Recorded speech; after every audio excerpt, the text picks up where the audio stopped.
WH questions. अब मैं आपको कुछ ऐसे क्वेश्चंस बताऊंगा जिनको हम इंग्लिश में कहते हैं WH क्वेश्चंस।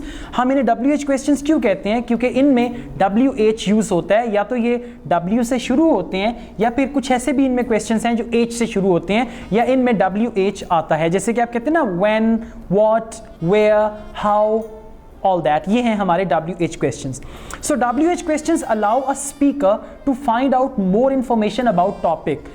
अब WH क्वेश्चंस एक स्पीकर को इजाज़त देते हैं कि वो किसी टॉपिक के बारे में मज़ीद मालूमात हासिल कर सके। They are as follows. अब ये WH क्वेश्चंस हैं when टाइम के लिए इस्तेमाल होगा, where जो है वो प्लेस के लिए इस्तेमाल होगा, who जो है वो पर्सन के लिए इस्तेमाल होगा, जैसा कि आपने रिलेटिव प्रोनाउंस में देखा, why रीज़न के लिए आएगा, how मैनर के लिए आएगा, what ऑब्जेक्ट या आइडिया के लिए आएगा। ये तमाम के तमाम हमारे सामने 6 WH क्वेश्चंस हैं। मैं इनको रिपीट किए देता हूँ, when, where, who, why, how and what. which जो है वो चॉइस ऑफ अल्टरनेटिव्स के लिए आएगा। which one, आप कहते हैं ना जी कौन सा वाला, which one जो है वो चॉइस ऑफ अल्टरनेटिव्स की है कि कौन सा वाला। whose आएगा पोजेशन के लिए। अभी मैं इन WH क्वेश्चंस को जुमलों में इस्तेमाल करूंगा। whose पोजेशन के लिए आएगा, whom पर्सन के लिए आएगा objective formal, whom do you want to meet, आप किससे मिलना चाहते हैं। how much प्राइस या अमाउंट के लिए आएगा, और ये नॉन काउंट है, यानी जिसको आप काउंट नहीं कर सकते। फर्स्ट करें, आप कहते हैं how much milk, आप कहते हैं how much water, right.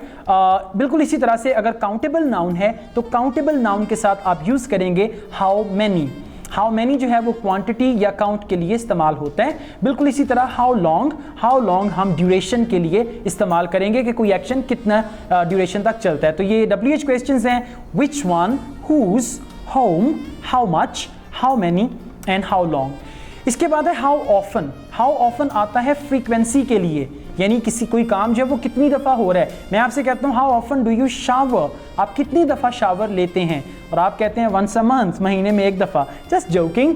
how far means कितनी दूर, distance.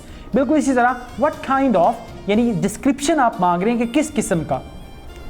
WH question words with function and example. अब हम इन WH क्वेश्चंस को इनके फंक्शन में और एग्जाम्पल्स के साथ देखेंगे। हमारा फर्स्ट क्वेश्चन वर्ड है what, इसका फंक्शन है asking for information about something, asking for repetition और कंफर्मेशन, यानी आप किसी चीज़ के बारे में मालूमात हासिल करना चाहते हैं या फिर आप रेपिटिशन चाहते हैं या कंफर्मेशन चाहते हैं किसी चीज़ के बारे में। Example, what is your name, आपका नाम क्या है, ऊंचा बोलिए, what is your name, okay sweet name. What, I can't hear you, क्या मैं आपको सुन नहीं सकता हूँ। यू डिड व्हाट, आपने क्या किया। ये क्या है, WH क्वेश्चन व्हाट है, जिसको आपने इस्तेमाल किया आस्किंग फॉर इंफॉर्मेशन या रेपिटिशन। आप कहते हैं ना यू डिड व्हाट, इसका मतलब है कि जो आपने पहले कहा है उससे आप रिपीट करें। बिल्कुल इसी तरह हम लोग व्हाट फॉर भी इस्तेमाल करते हैं। इसका फंक्शन है आस्किंग फॉर अ रीज़न, जब आप किसी काम के होने की या करने की वजह जानना चाहते हैं कि वो क्यों हुआ। When you are asking why, तो आप यूज़ करेंगे what for. Example, what did you do that for, आपने ये क्यों किया। What did you do that for, यानी आपने ये क्यों किया। इसके बाद हमारा नेक्स्ट WH क्वेश्चन है when को हम इस्तेमाल करते हैं आस्किंग अबाउट टाइम, कि कोई काम जो हुआ वो कब हुआ। when का मतलब कब भी होता है, when का मतलब जब भी होता है, और when का मतलब तब भी होता है। एग्जाम्पल है when did he leave, वो कब गया। when did he leave, वो कब गया, यानी वो यहाँ से चला गया लेकिन कब गया। नेक्स्ट WH क्वेश्चन है where का मतलब है कहाँ, जगह का।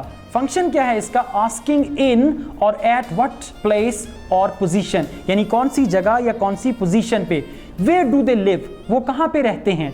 मैं आपसे कहता हूँ वेयर डू यू लिव, आप कहाँ रहते हैं। आप बताते हैं आई लिव इन, और जो भी आपके शहर का नाम है, तो इसका मतलब है कि वेयर जो है ये फंक्शन इसका है आस्किंग इन और एट व्हाट प्लेस और position you are. Next WH question है which का फंक्शन है आस्किंग अबाउट चॉइस, यानी आपके पास मुख्तलिफ चॉइसेस हैं, आप उसमें से पूछ रहे हैं कि आप किस चीज़ का इंतखाब करेंगे। Example, which colour do you want, आप कौन सा रंग चाहते हैं। फॉर एग्जाम्पल, मेरे पास 10 किताबें हैं, आप कहते हैं सर इन 10 किताबों में से एक मुझे दे दें, तो मैं कहता हूँ which one do you want, आप इनमें से कौन सी किताब चाहते हैं। तो विच जो है आस्किंग अबाउट चॉइस, कि आप चॉइस दे रहे हैं कि इनमें से कौन सी चीज़ तुम चाहते हो।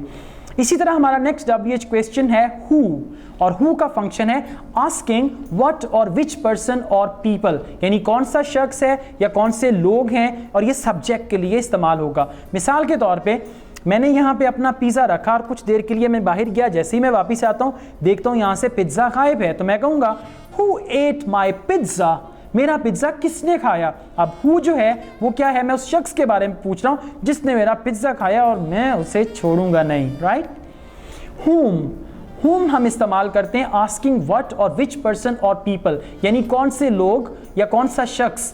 whom did you see, आपने किसको देखा। इसी तरह हम कहते हैं whom do you want to meet, आप किससे मिलना चाहते हैं। whom do you want to work with, आप किसके साथ काम करना चाहते हैं। तो whom जो है वो किसके की सेंस में आएगा। बिल्कुल इसी तरह हमारा पोजेसिव WH क्वेश्चन है whose, इसका फंक्शन है आस्किंग अबाउट ऑनरशिप, यानी आप किसी चीज़ की ऑनरशिप जानना चाहते हैं तो आप कहेंगे whose are these keys, यानी ये चाबियां किसकी हैं। whose turn is it, ये बारी किसकी है, यानी आप किसकी बारी है। मैं कहता हूँ whose book is this, ये किताब किसकी है, यानी मैं मलकियत जानना चाहता हूँ। तो जब आप किसी चीज़ की मलकियत जानना चाहेंगे तो आप उसके लिए whose का इस्तेमाल करेंगे। हमारा नेक्स्ट WH क्वेश्चन है why हम फंक्शन के लिए इस्तेमाल करते हैं आस्किंग फॉर रीज़न, यानी किसी काम को करने की जो वजह है उसके लिए। आस्किंग व्हाट फॉर, यानी वो काम क्यों हो रहा है। why do you say that, आप ऐसा क्यों कहते हैं। इसी तरह मैं कहता हूँ why do you come late, आप देर से क्यों आते हैं। अब मैं क्या कह रहा हूँ, I am asking for reason. तो जब भी आप किसी काम की रीज़न जानना चाहेंगे तो उसके लिए आप why इस्तेमाल करेंगे। बिल्कुल इसी तरह हमारे पास है why don't making a suggestion, अगर आप किसी को राय देना चाहें, अपनी राय का इजहार करना चाहें तो आप कह सकते हैं why don't। मिसाल के तौर पे why don't I help you, मैं आपकी मदद क्यों नहीं करता, राइट। और why don't you come on time, आप वक्त पे क्यों नहीं आते हैं। why don't you improve your English, आप अपनी इंग्लिश क्यों नहीं इंप्रूव करते हैं। तो why don't जो है मेकिंग अ सजेशन के लिए आप यूज करेंगे। बिल्कुल इसी तरह हमारे पास क्वेश्चन वर्ड है हाउ का फंक्शन है आस्किंग अबाउट मैनर, कि कोई काम हुआ किस तरीके से हुआ, किस तौर से हुआ, उसके लिए आप हाउ इस्तेमाल करेंगे। इसके साथ साथ आस्किंग अबाउट कंडीशन और क्वालिटी, कि किस कंडीशन किस कैफियत में हुआ और किस क्वालिटी में वो काम हुआ। मिसाल के तौर पे हाउ डज दिस वर्क, ये कैसे काम करता है, यानी आपने एक नया कंप्यूटर ख़रीदा तो उसके बाद आपका दोस्त पूछता है हाउ डज दिस वर्क, ये कंप्यूटर कैसा काम करता है। या फिर हाउ वाज योर एग्जाम, आपका इम्तहान कैसा था, आप इम्तहान दे के आए तो आपका दोस्त आपसे उसकी कंडीशन या क्वालिटी पूछ रहा है हाउ वाज योर एग्जाम, और आप जवाब देते हैं एक्सीलेंट, या फिर आप कहते हैं वेरी बैड, ऑलराइट, अगर आप वर्क हार्ड नहीं करेंगे। उसके बाद हमारा नेक्स्ट WH क्वेश्चन है हाउ फार, किस हद तक। इसका फंक्शन है डिस्टेंस, यानी कितनी दूर तक, फासले का। इसकी एक मिसाल है how far is Islamabad from Lahore, Lahore से इस्लामाबाद कितना दूर है। How far are you from me, आप मुझसे कितने दूर हैं। तो डिस्टेंस के लिए आप हाउ फार इस्तेमाल करेंगे। बिल्कुल इसी तरह हमारे पास एक और कॉम्बिनेशन है WH का हाउ लॉन्ग मीन्स कितने अरसे के लिए। हाउ लॉन्ग का फंक्शन है लेंथ या ड्यूरेशन ऑफ टाइम और स्पेस, यानी वक्त या जगह। हाउ लॉन्ग, मिसाल के तौर पे how long will it take, इसको कितना टाइम लगेगा, यानी इस पर कितना टाइम लगेगा। बिल्कुल इसी तरह how long have you been living in Lahore, आप लाहौर में कितने अरसे से रह रहे हैं। बिल्कुल इसी तरह हमारे पास है हाउ मैनी हम यूज़ करते हैं काउंटेबल नाउन के साथ, तादाद के लिए, क्वांटिटी जानने के लिए हम लोग हाउ मैनी यूज़ करेंगे। For example how many cars are there, वहाँ पर कितनी गाड़ियाँ हैं। How many cars are there, वहाँ पर कितनी गाड़ियाँ हैं। और अगर आपका नाउन जो है वो अनकाउंटेबल है तो उसके लिए आप यूज़ करेंगे हाउ मच हम यूज़ करते हैं फंक्शन के लिए और क्वांटिटी के लिए, ये है अनकाउंटेबल नाउन। मिसाल के तौर पे how much money do you have, आपके पास कितने पैसे हैं। अब देखिए मनी को आप काउंट नहीं कर सकते, डॉलर्स को, यूरोस को और रुपीज़ को आप काउंट कर सकते हैं। So how much money do you have, आपके पास कितने पैसे हैं। बिल्कुल इसी तरह एज के बारे में हमारे पास WH क्वेश्चन है हाउ ओल्ड, कितने बूढ़े। अब इसकी मिसाल क्या है, age, how old are you, आपकी उम्र कितनी है। और ये बड़ा ज़ाती सा सवाल होता है, वैसे आमतौर पे किसी से पूछना नहीं चाहिए। माजी में कहते थे कि ख़वातीन से उनकी उम्र मत पूछो, लेकिन अब ख़वातीनों हजरात दोनों से ही उनकी उम्र मत पूछो। आप मेरी उम्र जानना चाहते हैं, कभी नहीं बताऊंगा, और मुझे पता है कि आप भी अपनी उम्र मुझे नहीं बताएंगे।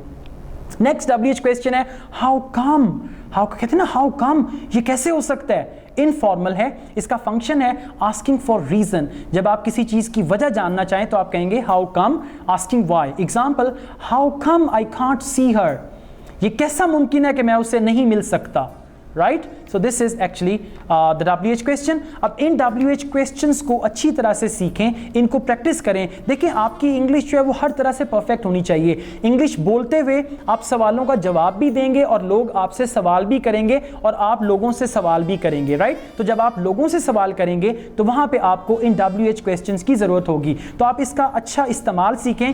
ये देखें कि WH क्वेश्चंस कौन कौन से हैं, WH क्वेश्चन के जो वर्ड्स हैं उन वर्ड्स के कॉम्बिनेशंस कौन कौन से हैं और वर्ब की कौन सी फॉर्म हम उनके साथ इस्तेमाल करते हैं और उनका फंक्शन क्या है। इस वीडियो से आप WH क्वेश्चंस के बारे में बहुत अच्छी तरह से जान सकते हैं। Thank you.